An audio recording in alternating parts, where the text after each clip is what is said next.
Всем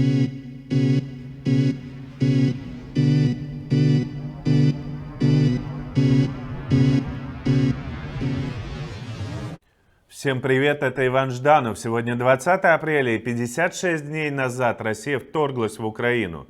Новости о войне и вокруг нее. Украинские войска отбивают атаки в Донецкой области и на окраинах Запорожья. Продолжается штурм завода «Азовсталь», где укрываются в том числе мирные жители. А западные страны присылают Украине новое оружие. Тем временем из России уходят оставшиеся международные компании. А в Баварии решили, что имя Путин позорит местную свинью. Обо всем этом поговорим в ближайшие минуты, но сначала к боевым действиям. Российские войска продолжают атаковать украинские позиции, но все же на массированное наступление это пока не похоже. Пока мы не видим значительных попыток прорыва и ничего похожего на тот охват донецкой группировки ВСУ. Тем не менее, Daily Mail сообщает, что после захвата Донбасса целью Путина могут стать 6 украинских городов: Киев, Харьков, Днепр, Запорожье, Николаев и Одесса. И хотя это все же Daily Mail, но в целом ничего нового. Все так прекрасно понимают, что Путин не остановится в этой войне. Остановить его может только хорошенькое вооружение. И пока давайте посмотрим на самые важные районы боевых действий. Во-первых, это, конечно, северная часть Донецкой области. Вчера российские войска продолжили атаки в направлении Лимана. До этого была захвачена Кременная, шли бои за Торской. Именно здесь российским частям удалось частично хотя бы прорвать оборону ВСУ.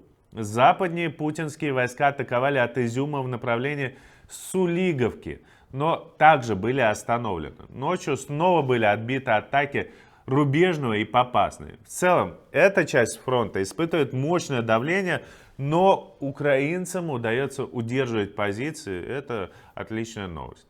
Южнее российские части также пытались прорваться. Шли атаки в районе Великой Новоселки и севернее Гуляйполя. Также вновь атакована Марьинка. Никакого весомого успеха наступающие не добились. Это и понятно. У вооруженных сил Украины было достаточно много времени, чтобы обустроить глубокую оборону в этом районе. Они там подготовились. В целом, то, что мы видим, пока совершенно не похоже на вот какую-то анонсированную российскими войсками какое-то грандиозное наступление. Скорее всего, продолжаются лишь такие пробные атаки, попытка прощупать фронт. А серьезного удара все же стоит ждать дальше и стоит к нему готовиться. Тем временем довольно быстро меняется ситуация в Мариуполе. Морской порт города захвачен полностью. Уже несколько дней подряд бои проходят на окраинах завода «Азовсталь». Надо понимать, что это гигантское предприятие, целый лабиринт из технических построек и рабочих корпусов, в которых скрываются не только военные, но и мирные жители. Именно вокруг этих людей сейчас разворачивается финал трагедии Мариуполя, потому что завод бомбят, женщины и дети остаются под завалами. Вчера российские войска открыли проход для мирных граждан, вышло 120 человек, но пока непонятно, насильно ли их повезут в Россию, или все же дадут выйти на незахваченные территории, либо это просто какие-то пропагандистские видео. Обещали сегодня организовать режим тишины, чтобы выпускать безоружных людей. Ну, посмотрим, как он будет соблюдаться. Вот вице-премьер Ирина Верещук сообщила, что сегодня должен вновь открыться гуманитарный коридор из Мариуполя. Колонна будет выдвигаться через Бердянск и Токмак в сторону Запорожья. Именно на территорию, подконтрольную украинским вооруженным силам. Это важно, потому что мы знаем десятки историй людей, которые насильно были угнаны в Россию. А вообще, по информации представителя Украины в ООН Сергея Кислицы, в Россию принудительно переселили 500 тысяч украинцев, среди которых 121 тысяча – это дети. Кроме того, достаточно много украинских военных в Мариуполе попадает в плен, и российские медиа публикуют видео, на которых возможно пленные украинские солдаты. Несмотря на то, что в украинском плену достаточно много российских военнослужащих, обмены происходят пока очень вяло. Так вчера состоялся всего лишь 5-й обмен пленными, в ходе которого на свободе оказалось по 76 человек с каждой стороны. Причем 16 украинцев были гражданскими. Жуткая новость пришла из Харькова. Российские солдаты расстреляли 2 сотрудников местного экопарка. Тела спрятали в подсобке. И на этом фоне, вот посмотрите, такие новости выдает сайт РИА Новости. Вот так, значит, целью вашей спецоперации было сберечь людей? Ради того, чтобы сберечь людей, надо было убивать работников экопарка, насиловать людей, убивать тысячи мирных граждан. В одной Киевской области уже найдено больше 1000 тел убитых мирных жителей. Вот это все делалось тоже ради того, чтобы сберечь людей. Вот какие же они мрази, какие же лицемеры. И у них еще хватает наглости жаловаться на то, что их фашистскую пропаганду запрещают за рубежом. Стоит вот напомнить Маргарите Симонян, что в России сейчас можно получить штраф или уголовный срок просто за то, что войну ты называешь войной. И символика буквы Z уже во многих странах приравнена к фашистской. Нет никаких сомнений, что она так и войдет в историю вместе со свастикой.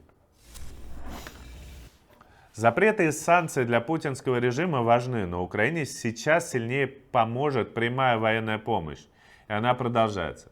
Американская компания AeroVironment передаст Украине более 100 беспилотников Quantic Recon и обучит Минобороны ими пользоваться. Это разведывательные дроны, которые помогут украинским военным непосредственно на поле боя.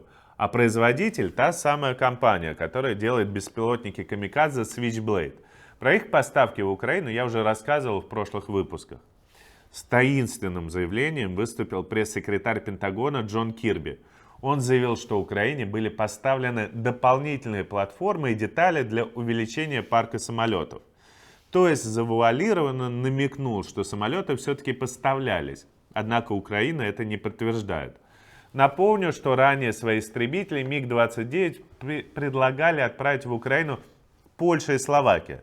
Взамен они хотели получить американские самолеты, но договориться с НАТО не получилось. Может, мы просто не знаем всей правды об итогах этих переговоров, ведь все это достаточно секретно. Вообще, с 24 февраля США предоставили Украине самую весомую помощь, как оружием, так и гуманитарную. Польша и Британия тоже внесли значительный вклад, а вот Германия с Францией пока сильно-сильно отстают. Макрон, видимо, пока может только звонить. Британцы продолжают рассматривать новые варианты усиления украинской армии. Борис Джонсон заявил о возможных поставках ракет Brimstone, если их получится установить на автомобиль или броневик. Эти ракеты многоцелевые, ими можно атаковать как самолеты и вертолеты, так и корабли. А вот Норвегия, ничего не обсуждая, взяла и подарила Украине сразу 100 переносных зенитных комплексов «Мистраль» французского производства. Об этом пишет Reuters.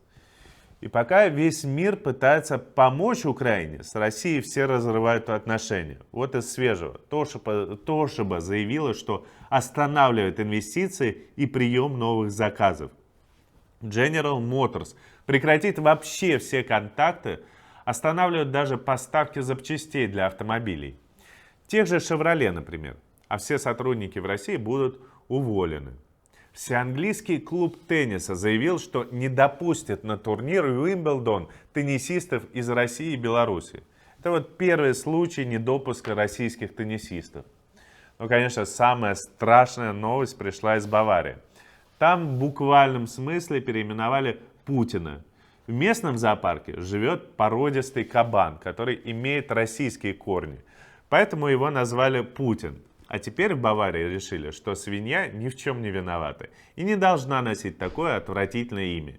Я с этим согласен. В чем свинка-то провинилась? Она гораздо лучше, чем Путин. Мы продолжим рассказывать вам о событиях войны и вокруг нее. Подписывайтесь на наш канал, ставьте лайк, обязательно отпишитесь, понравилось ли вам в комментариях, и смотрите стрим в 19 часов. Увидимся завтра.